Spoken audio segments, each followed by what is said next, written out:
So what I am is an entertainment strategist. That's my title. Okay? We are sorry. Where? Yes, that's what I am. I work with Morgan Heritage, one of my clients. Wow. I don't manage them.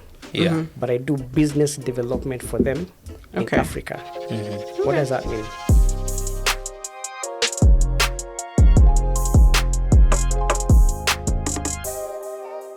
I look for opportunities for them in Africa and make sure that they make money off, and I make money off of it.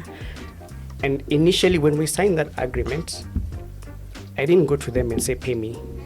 No. I said, you have something, I have something. If we put it together, we'll make money. Okay. So just to go back to your point, yeah, I'll give the example I was going to give you, that nobody owes you anything.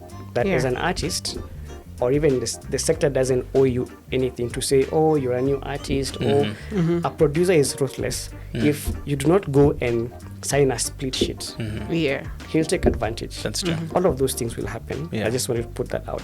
Now back to me and Morgan Heritage, yeah. They had done a song with patoranking. It was called Attention, Pay Attention. And I looked at that and I saw an opportunity in that, okay, this song doesn't have a video, it's a dope song. So what did I do? I've already my clients, spoke to them and said, I can make the video happen. By doing what? I want to illustrate the role of a manager, per se, or somebody who understands business. Spoke to Bonfire. Bonfire's paid for all their air tickets. Morgan Heritage, yes, Peter and Mojo, and they flew in patoranking to Nairobi. Okay, then went to Tribe, spoke to Tribe, negotiated, host these guys, and we'll give you product placements of Tribe and Village Market here. Deal signed. And others basically, okay. And basically the video happened. Neither I or Morgan Heritage chucked a shilling off it. That's basically what having a manager can do for you. Yeah. If we're going to speak about managers, I think that's also like a whole thing on its own in Kenya, because I don't feel like, even if we're talking about Sauti Sol being the biggest, the manager wasn't Kenyan per se. Yeah. So and you see these other people that have been managed by Kenyans, and I feel like in Kenya we have this, what's it called, producers, there's key industry stakeholders who've been there for years, and we don't feel like they are doing much to help these artists. We feel like wanangoja kukulia sana sana, and that's what I felt about even Rachel's Rachel taking up Sailors. Rachel did not take up Sailors because she found them somewhere struggling. She took them up when they had a hit song and did not have a structure. So let me track back to what you just mentioned, about Mwalimu, Rachel and Saru, What happens in such a case is that these guys looked at Mwalimu and saw some value in her. I see. Yes. Otherwise, they'd have gone to any random person and say, hey, si utuweke kwa YouTube. But they looked at her. She has a following. She is a brand. She works at a popular radio station. Okay. So basically, what Mwalimu has done, or what she is, what they are looking to do is a social investment. Mwalimu has invested in herself to become that person that, that she is, And sailors were looking to leverage off that investment. At that very point, that's already a business. Because you're coming for my value, what are you offering me? So whatever agreement they had, of course, sailors were getting their value. Of course. In terms of they're now being pushed by somebody who can open doors. Already is a brand. So their journey is already shorter. While maybe it would taken a year for them to blow up, it took them a little bit shorter. Then for Mwalimu, she's looking and saying, okay, I'll put in my time here, use my brand to push, maybe I'll make some money. So it was a trade-off.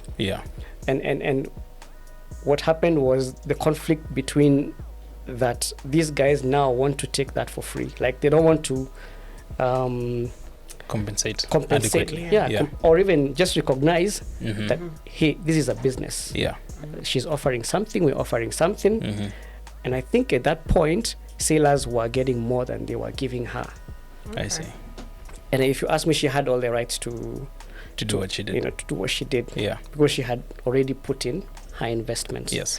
And this is going to happen quite a lot until artists begin to recognize that what they're doing is actually a business.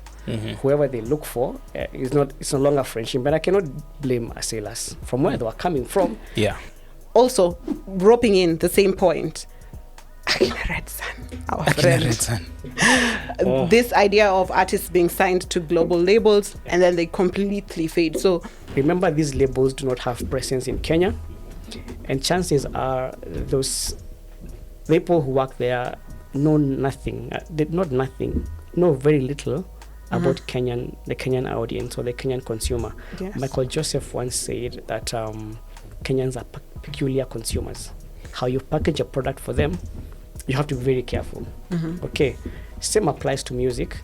So if you have people in control of your creative process who are not Kenyans, don't understand the Kenyan consumer, the Kenyan sound, or how you push music in Kenya, of course you're going to get it wrong.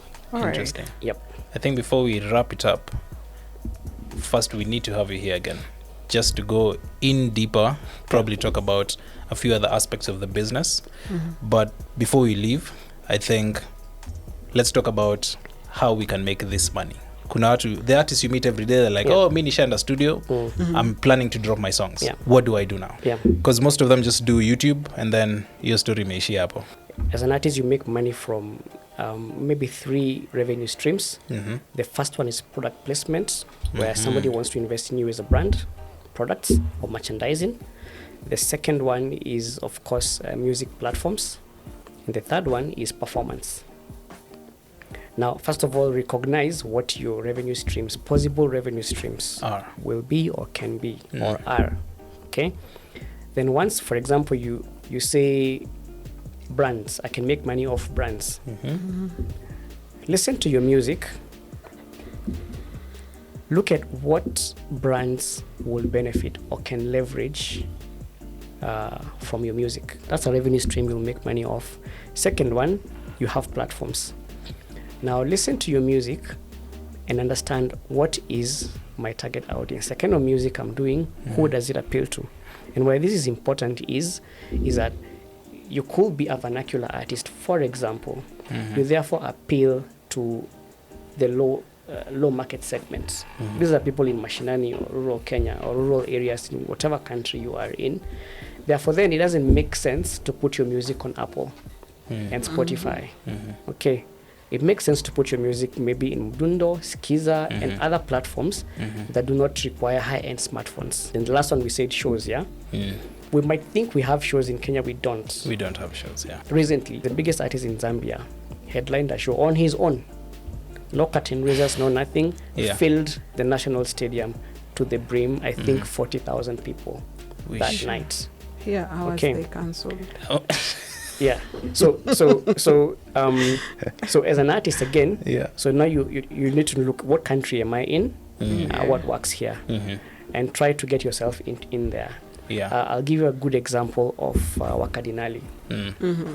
Wakadinali, you haven't seen them doing concerts. Not at all. But they are in this club or that club every other weekend. Now that's very good targeting, because they recognize our music was first big in the streets, then the mainstream picked it by force. Then therefore, let's start with clubs. Then at some point you'll see Wakadinali doing concerts. But there's that progression.